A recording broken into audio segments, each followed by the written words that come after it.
Today on Legendary Tactics, we're going to teach you how to play Supermarché by Ryan Mays, a solitaire game of managing your own supermarket.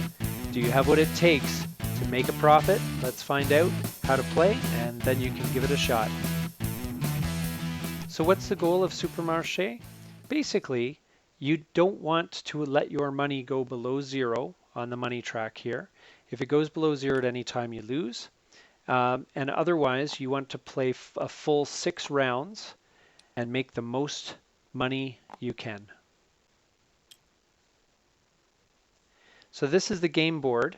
Normally this is print and play, so you can actually download the files at Boardgamegeek and print and play your own version. You do have to provide some stuff, but basically the goal is to run a supermarket over 6 rounds and make money. And so you can see on the board here, the green pawn here is the money track. So they have $100 and $200 markers just to remind you if you happen to go past the 99 and around the corner, then you can track that. You need to give a name to your supermarket. So I have given my supermarket a ridiculous name. Other than that, inside the store, you have the dairy section, okay? And dairy sells for $4 normally. Bakery, same $4. Dry goods sell for 10, produce for 3, and frozen for 7. Okay, so you'll notice that there's different boxes. So this is when this particular food expires. So you can see that the dairy expires around 3, around 4, around 5. So as you're, and then never expires. Basically, because it's 6 rounds and dairy lasts a little bit longer, then it's not that dairy never expires, but it won't expire before the end of the game. So if you're in the last round or 2, then you would use this never expires space because it's in the context of the game, it's never going to expire. Same thing with bakery and dry goods. They have different time frames when they will expire. Produce expires every round, so you have to make sure that you move that off the shelf so you don't have any waste. And frozen never expires. So whatever you have in frozen can sit there the whole game and it will never go bad. So that's the store. You also have a stock room here where you can bring goods in and you buy them in and they will be put into the stock room. The supermarket has a capacity maximum of 15 cubes. So the game starts out with everything fully stocked. You have 3 of each type of good. You have 5 types of goods. So this is the maximum capacity that your supermarket can have. The stockroom has a capacity of 20. Okay, so and over here you've got a round track, and then the distribution center. Each type of good has basically 10 cubes. So there are 7 in the bag and 3 out on the floor at the moment. And so this is just basically, actually here's the schedule as well. So produce expires every round, bakery expires every 2 rounds, and that includes the round that you're in. So if you buy it and put it out on the shelf, it'll last for this turn, and the next turn after that it's waste. Dairy has 3 rounds, dry goods 4, and frozen, as I said, never expires. So if you look down here at the bottom of the board, in this case, the customer deck. So every round you're going to have a maximum of 5 customers that are going to come to the store, and this is what one of them might look like. So this is Ryan. Just to go over the card real quick, he's got a coupon space, so he can use up to 1 coupon. He's got 2 spots in his cart. There's his name and a little comment about his shopping habit there.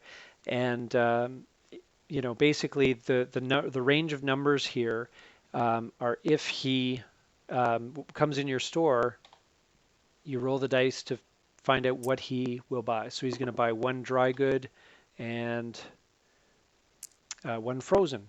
Okay, and if for whatever reason the order can't be completed because the good isn't available on the shelves, um, there's a $2 penalty to not serving Ryan, and there you will also lose any food. It'll be spoiled in the cart and so forth. So it's not generally, you want to make sure that all your customers get the food that they're looking for.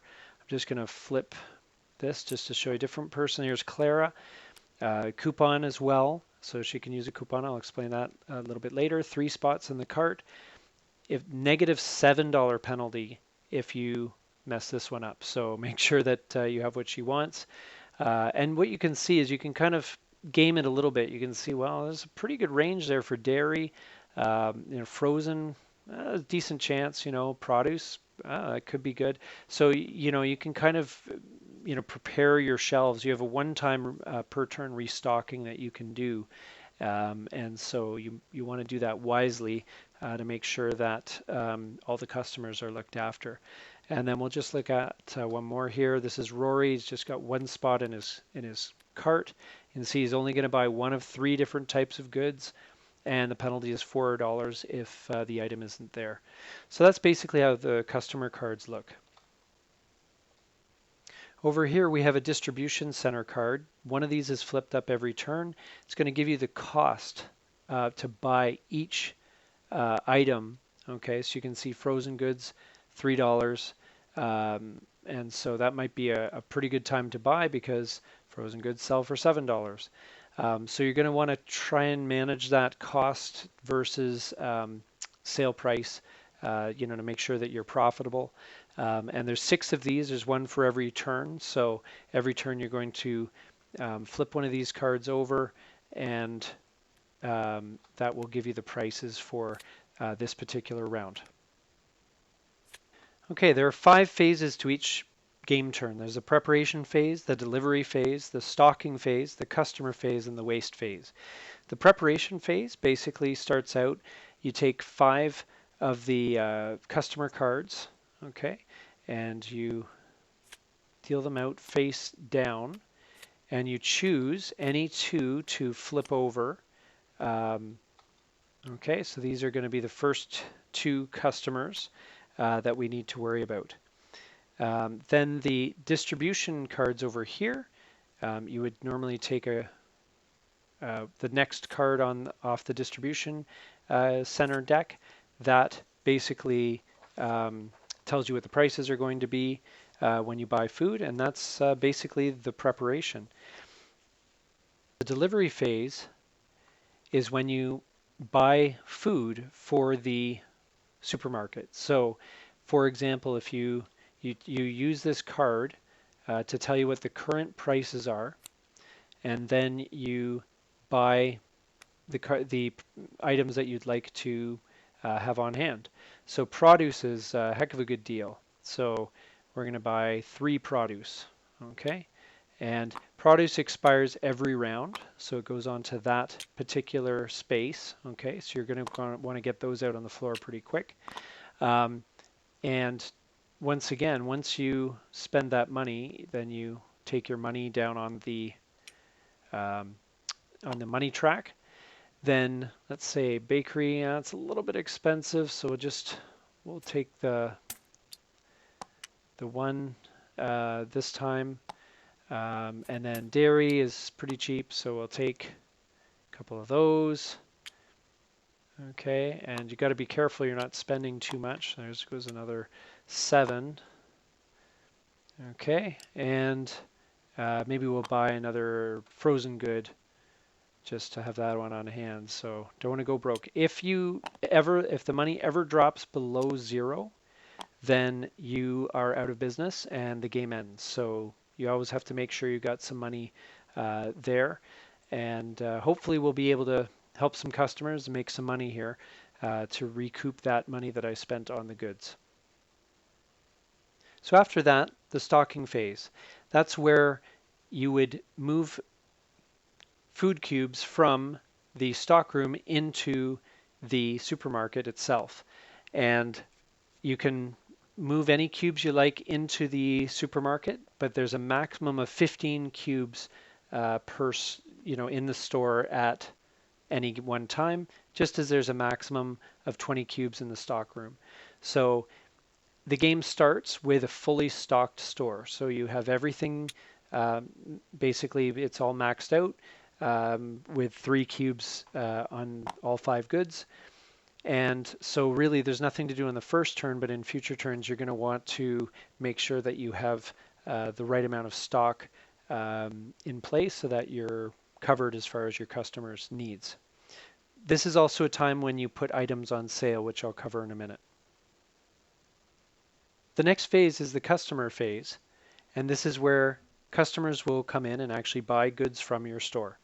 There are two shoppers that are face up, shopping cards that are face up. There's 3 that are face down. These guys are a mystery, and you can choose which one you'd like to start with. So in this case, I think Rory looks good. We're going to start with Rory. Um, so Rory's going to come in the store here, and we're going to just roll to see what he's going. So he rolls a 9. So he's going to buy produce. All right, so we go and produce is $3 and we have it in stock, which is perfect. So we have successfully met Rory's shopping needs. So Rory heads home with his stuff. You can return the cube. I guess it doesn't matter. You can do it now or later. It'll eventually get removed and put back in the distribution for that particular good. Okay, so let's move on to Clara. So Clara is going to come in the store here, and we're going to roll the dice, and we roll a 9. So that's produce.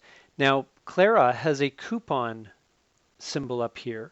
So we can refer to the coupon chart, and if we like, we can give her a coupon. Now the coupon, because she rolled a 9, gives her a 5 and 11.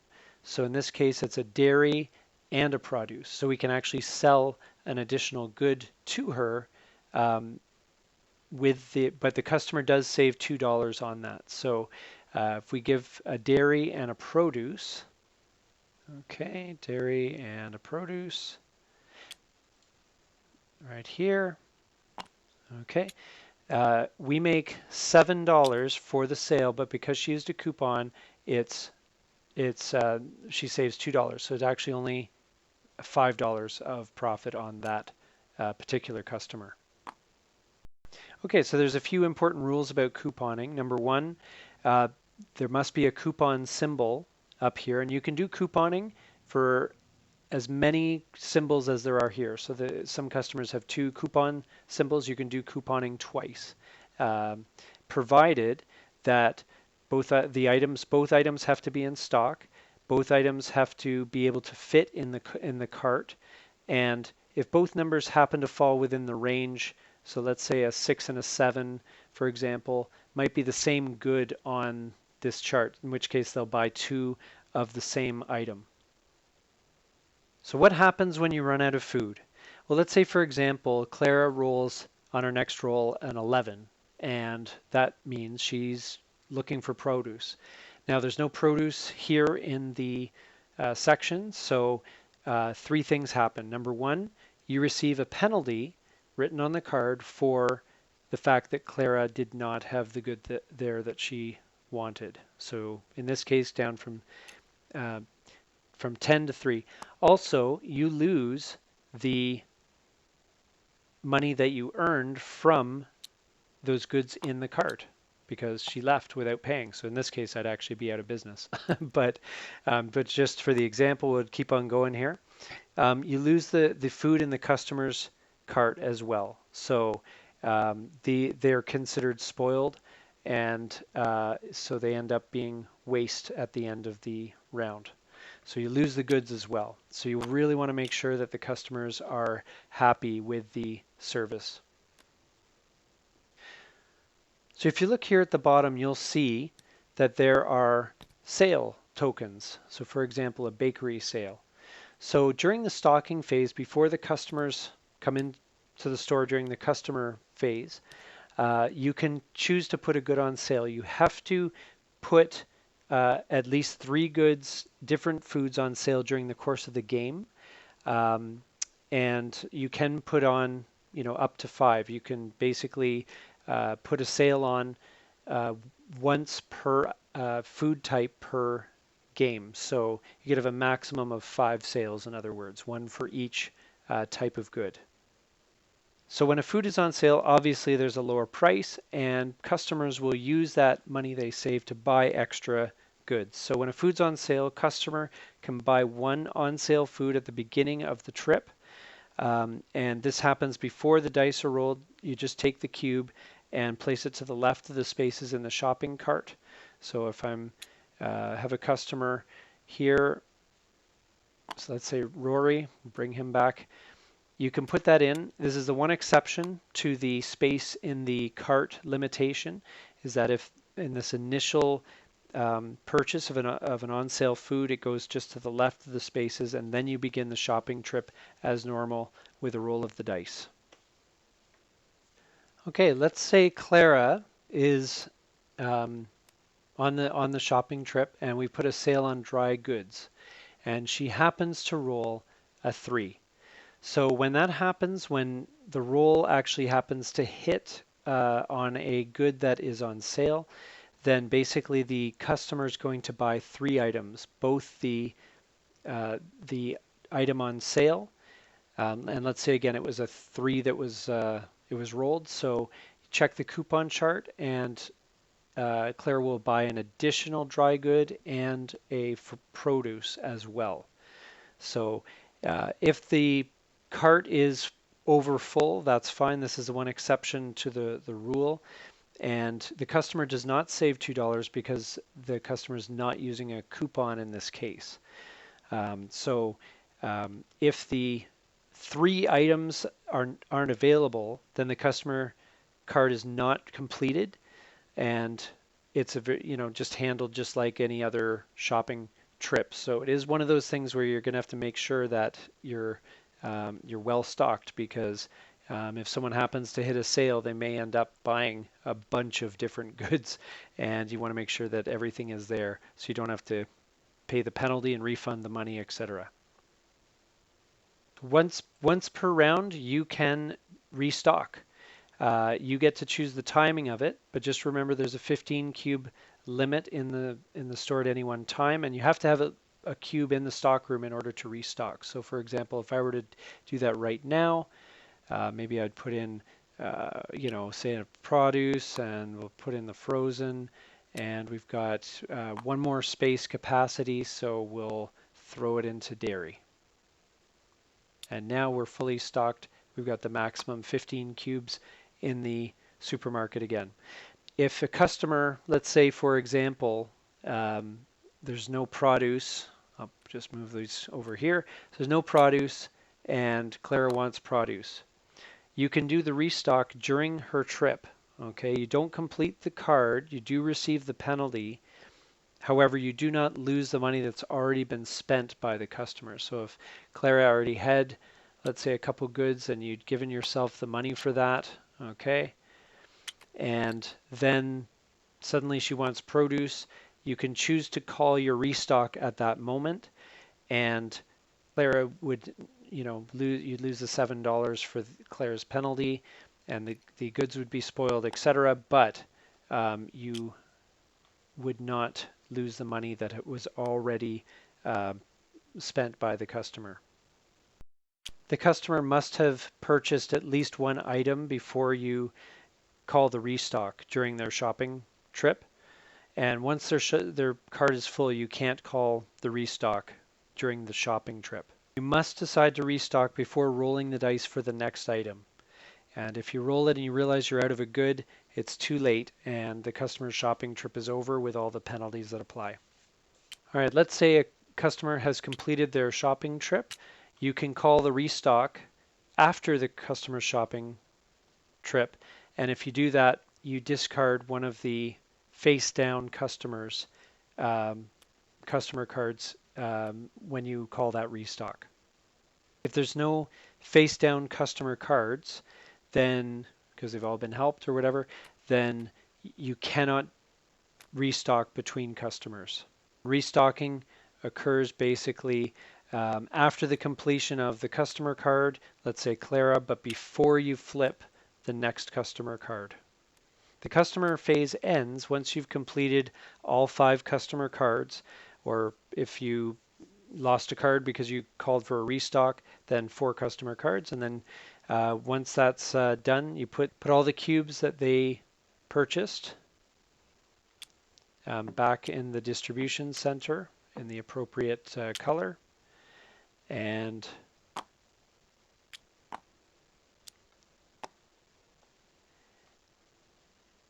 then put all the customer cards face down on the discard pile.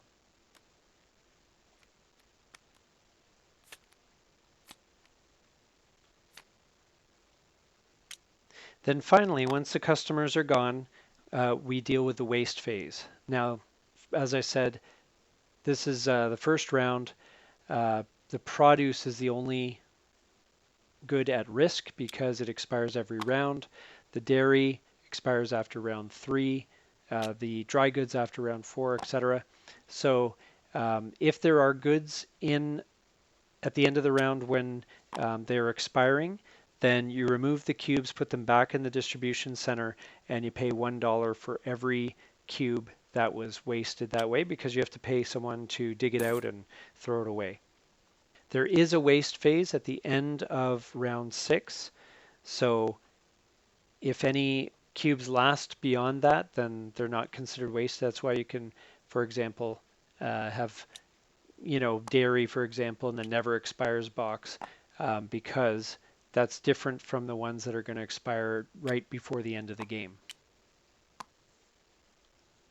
There's 2 ways this game ends, basically. After 6 full rounds, and you track the rounds every time. At the end of 6 rounds, or if at any time your score dips below 0, then your store is out of business and you lose. So how is a victory assessed in a game of Supermarché? So obviously, in the instance of your money being at less than 0, that's obviously defeat. Anywhere from 0 to 50 is slightly less defeat, so it's very embarrassing and you should be ashamed of yourself. From 51 to 100, okay, in that range, you have a very minor victory, nothing to celebrate, but you kind of came out ahead. 101 to 150 is a minor victory, and every sort of $50 or so, all the way up to $251 and up, which is a supreme victory, and that is one that you can be proud of.